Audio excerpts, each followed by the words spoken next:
Shalom, beloved, and hopefully everyone is doing wonderful today. You know, this subject is going to be a little touchy for certain people, right? And as usual, it's always about the Bible, right? But the Bible's not a religious book. In fact, the people in the Bible never even call themselves Christians. And they're going to be people that are going to say, well, you know, they're going to try to go to this scripture, that scripture, whatever, or this verse or that verse. But a lot of that's translations. It's not what the people originally called themselves. They called themselves by their tribal name, right? Or if they was, going to take on a different vow, like the Nazarite vow, they would call themselves by that.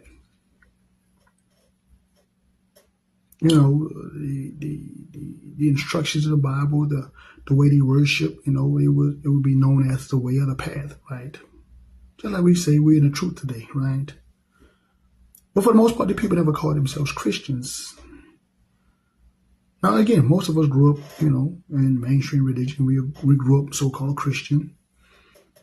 And I know that, for me growing up, my grandmother and my parents were raised Catholic. So that's where we would go. We would go to Catholic church. Now, I had relatives that were Baptists, and, some of us youngsters, at the time, we would talk about what we believed in and what we learned in that church and so on and so forth, and whatever's in the Bible, and off my limited knowledge, I would have these various conversations. But I can assure you that even back then, that something in religion and Christianity and what I knew, the little that I knew of the Bible, what I read, stuff just wasn't lining up. It just wasn't not adding up. Nowadays, if I try to talk to the same people, they ain't trying to hear it. They're deep off into it. That's just where they're at. But all praise the Most High, as I got older and I studied, and He allowed me to have the eyes and the ears to be able to see and hear, what was in the Word, and, running across information on the internet, and, going to the library and studying and buying certain books. The evidence is overwhelming. I mean, it's out there, even though there are going to be people that's going to try to discredit and come up with their ideologies and all kind of bull crap. But it is what it is. But again, the information is out there. So if you're seeking the truth, don't believe nothing I say, go study to show yourself approval. But dealing with the truth, right? Like I said, first of all, these people never call themselves Christians. They call themselves by their tribal names and so on and so forth. But even then, like I said, when I was growing up, we didn't care whether the Messiah was so-called Negro or he was so-called Caucasian or whatever the children of Israel, whatever nationality or whatever skin color they was. We really didn't care. And so nowadays, people always say, well, it doesn't matter. But when you start really looking at the history of the people that gave us Christianity, why did they change the identity? Why did they change the race of the said people if it didn't matter? And then upon reading the book, how can you say that you are a Christian or you're the follower of said individual that you want to say that you are following, when the instructions of how to treat strangers and how to treat people and so on and so forth, you just break all that. The unalivings, the essays and the beatings and so on and so forth.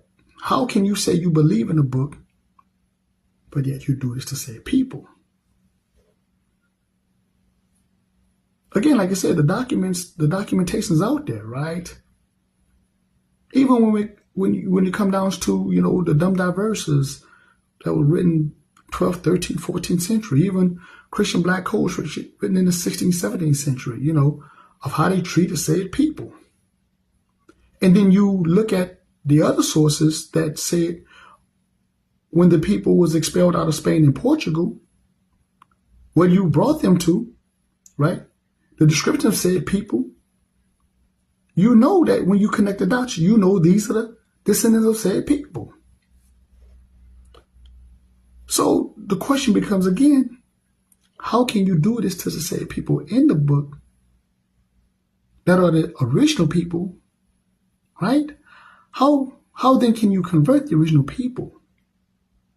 How can you do this to said people if these were the people that were supposed to be the elective said deity that you said you believe in as well? Doesn't make any sense. Unless you was trying to convert them out of their covenant. You weren't bringing them back to, because that, they paint the picture of like you're going to convert these people back to this covenant, but you're trying to convert them to keep them from it. Again, it's another form of, the replacement theology. It's the same thing. This is what the whole thing been about. It's about replacing the children of Israel. But people say it doesn't matter.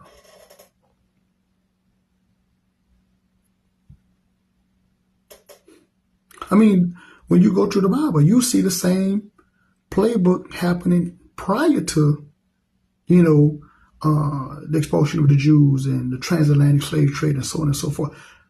So there was getting information out of the book, but yet you was doing everything contrary. Again, the more you begin to research, the more you begin to dig, the more questions you begin to actually begin to see the truth.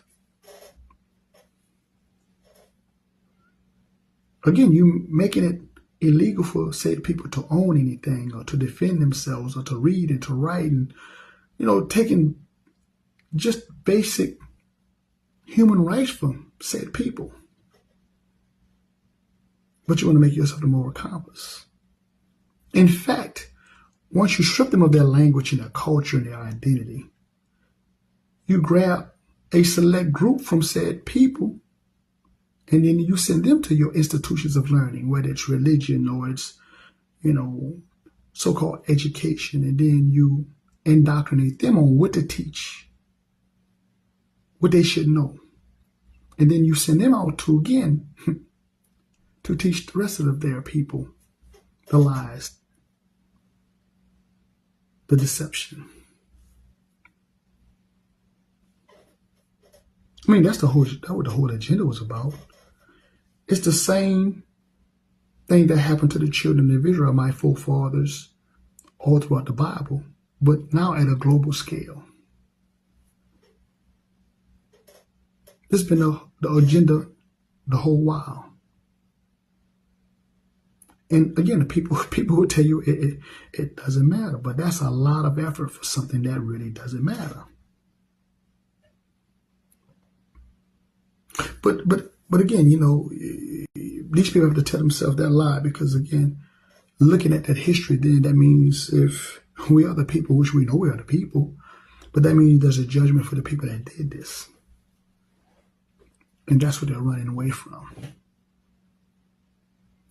But it don't take my people off the hook as well. It really don't, because for my people that is falling for the hook, line, and sinker, what you're doing is exactly what Esau did. You're giving up your birthright.